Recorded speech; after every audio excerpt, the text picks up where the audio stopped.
Jude, we're back here for another conversation about a new proposed idea for Social Security changes. And, you know, when any of this stuff happens, and it's going to start happening more and more because something's got to give, right? People get worried when they see things like in this one where it's talking about possibly a cut, right? They don't look enough to see like who it might affect. So I want to talk about this proposal this week. And again, this is not law, folks. It is just a proposal. So I don't want to freak anybody out.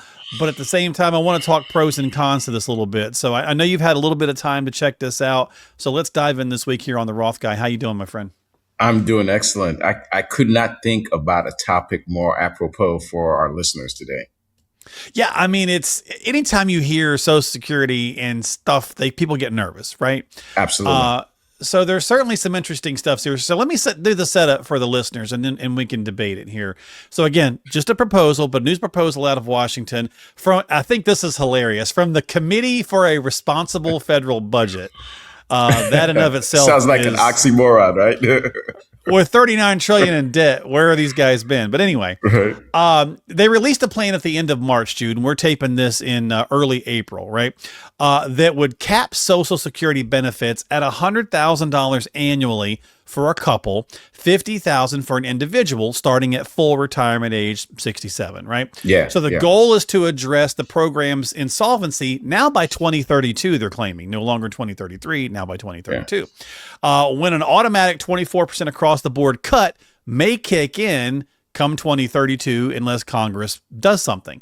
The cap could save between 100 and 190 billion over a decade, but that only solves half of the 75-year deficiency issue. So again, this is one proposal, might address some of the issues. There's several other ones out there as well we can talk about on another day. But for context, Jude, for listeners, talking about the $50,000 for an individual, capping it at that. Right now, today's maximum individual benefit exceeds that. It's at $62,000. So thoughts on this, pros, cons, let's debate it. So the problem has been around for decades, and this is not a political statement. This is just what it is. Right. Our representatives keep kicking the can down the road, and until something becomes urgent and important is when people decide to get activated. And we may be there. I mean, a lot of people don't there.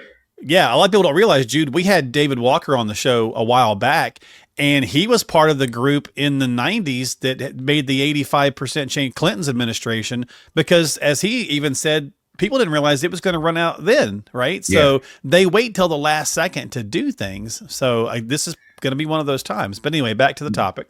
This is the most important topic if you're 5 to 10 years out. And even if your horizon is longer than that, the most pertinent thing that you need to take away from this is that Social Security, as we know it, must change and will change. And what we're really referring to is the Social Security Trust Fund and how it is running out. And if you still get your Social Security statement, or if you download it from the website, you'll see what you talked about earlier. By 2032, if nothing is done, what we believe will happen is a 24% cut in the benefits. And so there's really only one of three ways to solve this problem, or a combination of the three. Either we're going to raise the Social Security full retirement age. Either we're going to that's on the table too. Yep. Mm-hmm. Yep. Or either we're going to borrow money to help with the shortfall, or print it. Or we're going to figure out a way of reducing benefits for certain people. And right now, as you were saying before, one of the proposals that's on the table that seems to be getting the most steam is reducing the maximum Social Security benefit to $50,000. Most people don't know that there are some people out there that are getting about $62,000 in maximum Social Security benefit. Yeah, and let's put a little context here, Jude. So diving into this further, it looks like this particular proposal would affect only the upper high wealth folks. Okay. Mhm. So about 70% of people that would get Social Security would not be affected by this. So that's a huge number of people. And so it brings open the debate as to whether or not people who are ultra wealthy or very wealthy, even they're paying into the system too. Is it fair to make them carry the lion's share while they're not going to get the benefit because they're going to get capped or whatever, versus, hey, it's a system that was put in place to help, people stay out of poverty. So there's a social economic thing that's always been tied to it. For sure, because as you know, you're taxed on your income up to about $184,000. And after that, you're not paying into the Social Security Trust Fund. So there's all this debate as to, well, one way to possibly solve it is to remove the cap for all income. But there's pros and cons about that too, because certain people that make above that are not always being paid W-2 income.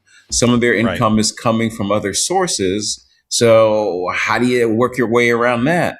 Here's the bottom line. I think we cannot control Congress. Yes, we vote for our representatives and we hope they follow our wishes. But once they're in office, that's when the negotiation starts. So we have no direct control. The only thing that we have direct control over is our personal finances. And that's why I am so determined to help people put together a financial plan that gives them options, as we've talked about with the 3 buckets, and as we've talked about with the tax filters. If you understand how all these things work together, it empowers you to be able to take care of yourself no matter what people are doing in Congress. Exactly. And if you think about the Secure Act 2.0 or 1.0 and 2.0 changes, I mean, they've been putting writing on the wall that something has to shift, right? And you can get into the real debate. And again, the debate really seems to live in not the cap so much, but the fundamental disagreement over what Social Security was supposed to be. Again, originally only for the most impoverished people, to keep them out of complete poverty in old age was the original premise of the system. Mm-hmm. But then you've got the argument, hey, if you've worked really hard over your lifetime and you're not ultra wealthy, but you've done well, and let's say you've put $1 million into Social Security over, 40 years of income, people get pissed off. They're like, I want this 100%. Back. Like, why did you take this from me? I could have done better myself. And so you get that whole social debate. Well, yes, but unfortunately, there's a large number of people who don't save for their old age and haven't for, 70 years, 80 years, which is why the program was put in place to begin with. So the philosophical debate is one piece of it, Jude. But what worries people is when they hear I may get a cut. So $100,000 between a couple at full retirement age, that's pretty good number, right? That's a pretty good number. Yeah, it doesn't take into account the going to 70 would still be another 24 grand, right? If you max it out. Right. And so that goes back to what we were talking about. There needs to be a balancing act between the benefits that you believe that you're going to receive and what type of planning are you doing outside of that? Because for what we've always thought, since I've been in this industry for the last 30 years, is you hear the word entitlement. And people don't see Social Security as an entitlement. They see that I paid into it and I want to get my money out because I deserve that. Right. Instead of realizing that, unfortunately, like it or not, the way it was set up was it was always about future people paying for the prior people, right? I mean, it's the younger generation paying for the older generation as they get older. That's the way it was always designed and built. Because if you think about it too, Jude, right? I mean, we used to have 20, 21 people putting in for every one person retiring. Exactly. We're now down to 3 to 1. Now it's 3 to 1. Exactly. Yeah. I mean, that makes it non-sustainable. So you have to I think you got to wrap your mind around it a little bit that, you're paying for a future person to retire, a future person who didn't maybe plan as well. And again, that writing is on the wall that we need to have a structured plan in place for ourselves, regardless of what government chooses to do. 100%. And the thing that, if you survey people and ask them what do they love about their Social Security, is that it's a guaranteed income. The check is coming every month. But there's other ways for us individually to structure our finances to have that guaranteed income. And I believe everybody in retirement should have a base, kind of like when you're working, if you show up to work, you're going to get paid your salary. But if the company does well, you may get a bonus.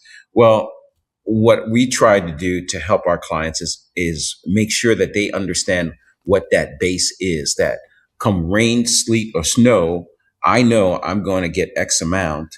And above and beyond that, that's what I want to live on to enjoy my retirement. Yeah. But I know what my worst case scenario is. And so I think when people look at Social Security, they look at it as that's my worst case scenario. That's my floor. Yeah. That's where it should be. That's the foundation. Yeah. And so if we go further, we can help people build that foundation above and beyond just Social Security. So Jude, check this out. I'm going to pull this up on the screen for you. Sometimes we also forget how lucky we are in the U.S., right? So this is maximum retirement benefits. It's called other things in other countries, right? So in select countries in 2024, look at the far right here, right? So the United States, maximum retirement benefit, $93,452, right? Yeah. Look right next to us at the United Kingdom, $33,994. Sizable difference, right? In the retirement, and this again, maximum number. So it's just under that $1,000 or the $100,000 cap that this proposal is kind of talking about. So this was back in 2024, but look at some of these other countries, sizable countries. I mean, again, France at 69 grand, Australia at 30 grand.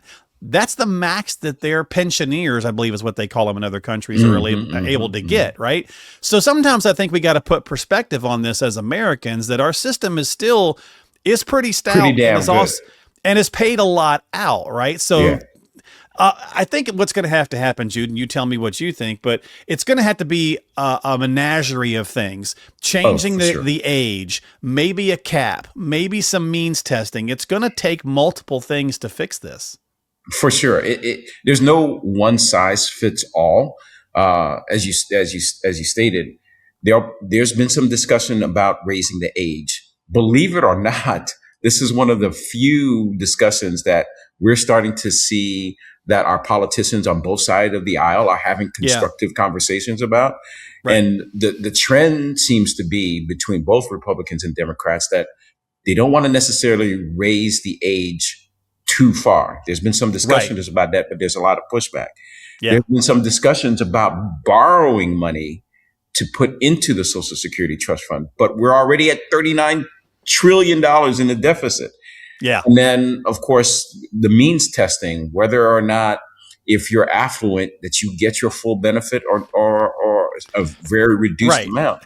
No, yeah, for sure. There's going to be a combination, because there's been jokes forever. Like, does somebody like Oprah really need Social Security? Like, she's never going to turn it on and claim it, right? So I think that's where some of these kind of things where we're talking about really ultra, higher or high net worth people are never going to need it. So do we make a cap?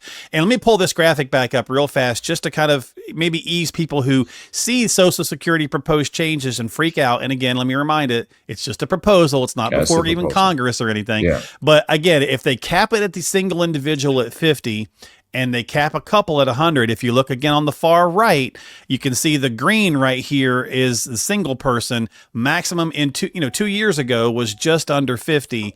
Maximum for a couple was just under 100. So it won't affect a lot of people should this actually go through.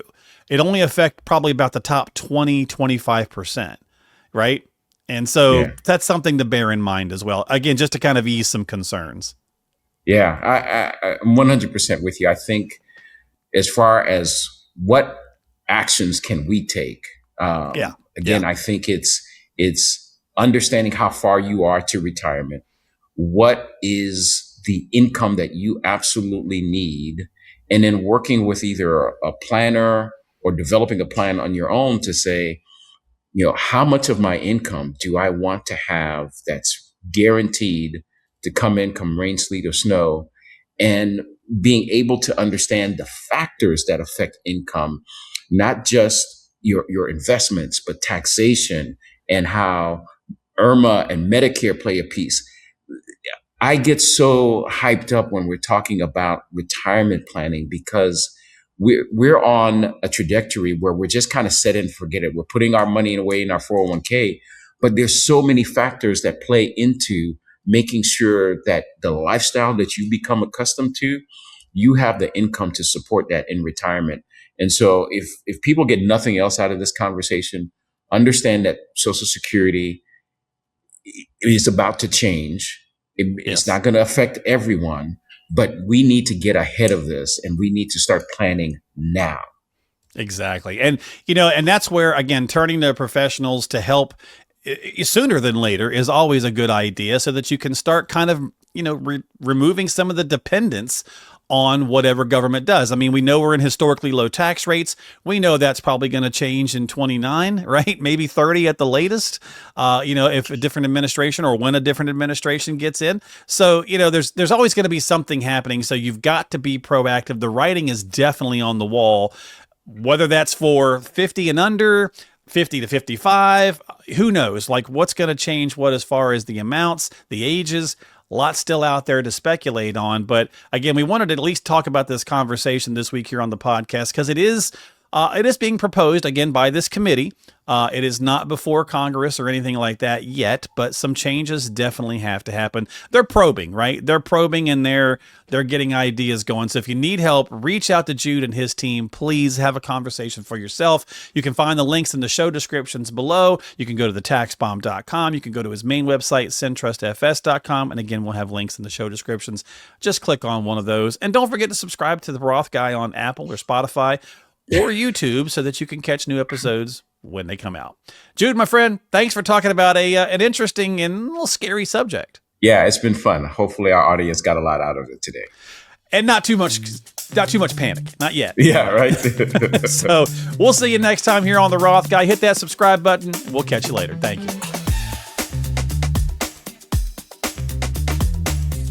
Financial planning and advisory services are offered through Prosperity Capital Advisors, PCA, an SEC-registered investment advisor with its principal place of business in the state of Ohio. Centrus Financial Strategies and PCA are separate, non-affiliated entities. PCA does not provide tax or legal advice.